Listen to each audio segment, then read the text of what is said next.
The Spurs finally did it after pretty much 30 plus seasons of trying to compete. The Spurs have finally hit the reset button and are entering a rebuild. Obviously, that's just an insanely impressive run. But to put that into context, the last time the Spurs were in a quote rebuild, it ended when they took David Robinson in the draft.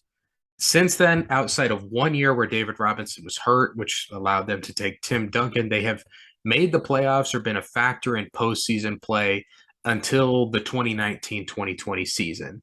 And when Kawhi Leonard demanded a trade heading into the 2018-2019 season, they probably should have hit the reset button, but instead they elected to take back DeMar DeRozan in a deal that allowed them to be a fringe playoff team that gets wiped out in the first round at best, which is pretty much the last place you want to be as an NBA franchise. So while it's nice to see the Spurs finally hit the reset button rather than just continue to reshuffle the deck or retool, it is sort of sad to see this franchise in the state that it's in since they have pretty much been great my entire life. As of recording this, the Spurs are set at 22 and a half wins, and my advice would be to stay away from betting this. But if you have to bet, gun to my head, I would probably go with the under. Like the Rockets, I know this seems like just an absurdly low win total, but this team has the chance to be just historically bad. I do like some of the players on this team, sure, but they're really starting from the ground floor on this rebuild. And unlike the Rockets, Pistons, or Magic, there really isn't anyone on this roster that I would consider a potential franchise player now that DeJounte Murray is gone. I do like Keldon Johnson on the wing, but I never really see him as anything more than a quality starter.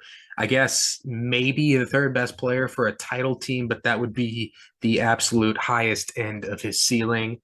I like the ninth pick in the draft, Jeremy Sohan, but again, like Keldon Johnson, he just ever isn't ever going to be a franchise cornerstone. I do absolutely think that he's going to be a part of this team's future. He's all but guaranteed to be an elite perimeter defensive player. He has the chance to be the type of guy who can switch 1 through 5. Offensively, as of today, he's still pretty raw and his jump shot has a long way to go. But with respect to the jump shot, it isn't completely broken. It'll just need a lot of tweaking. So I could see him eventually becoming a respectable shooter one day. Also, offensively, he's a really smart cutter, pretty good finisher around the basket, has some passing feel. So while he'll never be a franchise cornerstone, he is the perfect Spurs guy, and I think he's going to be a solid starter in this league for a long time. Devin Vassell, another guy I kind of like. I could see him potentially becoming a quality starter or maybe just a really solid role player off the bench for a team with championship aspirations.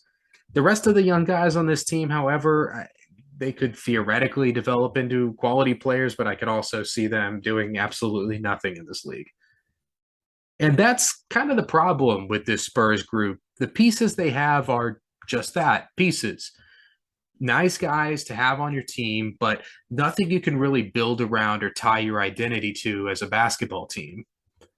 And a team without an identity just isn't going to win too many games, especially a team where the top four players by salary are Doug McDermott, Danilo Gallinari, Josh Richardson, and Jakob Podol, one of whom, Gallinari, is on Boston, and the rest of whom are likely going to be shipped out for future draft picks sooner rather than later. So this team is a really, really long way from competing, but because they are the Spurs and they're so well respected, they do typically get meetings even with the most elite players in the league during free agency. So theoretically, even though in my opinion this roster is the furthest away from competing for a title, they could get things back on track sooner rather than later, or sooner rather than teams like the Magic or the Thunder, Rockets, simply based off of pedigree if the right players sign with them. But that seems almost entirely theoretical to me. Outside of LaMarcus Aldridge, those meetings really haven't amounted to much. Star players are likely just taking those meetings out of respect for Greg Poppovich. So if they aren't able to expedite this rebuild by bringing in some proven or star players via free agency, this could be a really long rebuild process, even if they do end up winning this year's lottery and Wembanyama is everything that we hope he will be.